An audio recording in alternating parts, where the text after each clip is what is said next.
पंजाबच्या चंदीगडमध्ये रहिवासी परिसरात एक 24 वर्षीय डिलिव्हरी बॉय संशयास्पद स्थितीत दिसला। त्याच्या पाठीवर ब्लिंकिट कंपनीची बॅग होती। तरुण एखाद्या पुतळ्यासारखा निश्चल अवस्थेत उभा होता। तो जराही हलत नव्हता। त्याची अवस्था पाहून स्थानिकांना चिंता वाटू लागली। त्यांनी पोलिसांशी संपर्क साधला आणि पुढे जे झालं ते अनोखेच व्हिडिओ पुढे बघण्यापूर्वी चॅनल सबस्क्राइब करून बेल आयकॉन दाबायला विसरू नका पुढील व्हिडिओज बघण्यासाठी। भर रस्त्यात पुतळा झालेल्या तरुणाचा व्हिडिओ बुधवारी सोशल मीडियावर व्हायरल झाला। या डिलिव्हरी बॉयनं झोंबी ड्रग्ज घेतला असावं अशी चर्चा रंगली। आता या तरुणाची ओळख पटली आहे। सुनील असं त्या तरुणाचं नाव आहे। तो धनास परिसरातील EWS कॉलनीत वास्तव्यास आहे। प्रत्यक्षदर्शींनी दिलेल्या माहितीनुसार हा तरुण जवळपास 2 ते 2.5 तास एकाच जागेवर उभा होता।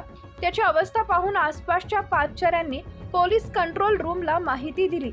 तरुणाच्या पाठीवर डिलिव्हरी बॅग होती, त्यामुळे तो ड्युटीवर असल्याचं स्पष्ट झालं। तरुण धडपडत होता, त्याचा तोल कधी जाईल असं दिसत होतं।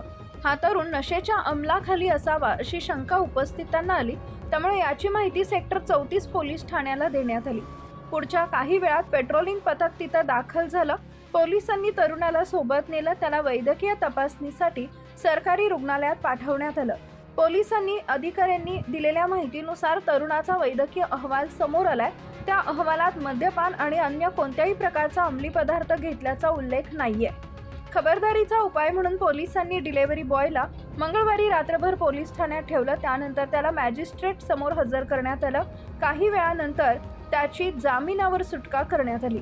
सेक्टर 34 मधील पोलीस ठाण्याच्या प्रभारींनी दिलेल्या माहितीनुसार डिलिव्हरी बॉयला खबरदारीचा उपाय म्हणून ताब्यात घेण्यात आलं होतं। कायदेशीर प्रक्रिया पूर्ण करून त्याला जामिनावर सोडण्यात आलंय। या तरुणाकडे ब्लिंकिट कंपनीची बॅग होती। या कंपनीशी अद्याप संपर्क साधण्यात आलेला नाहीये। लवकरच या कंपनीशी संपर्क साधला जाईल।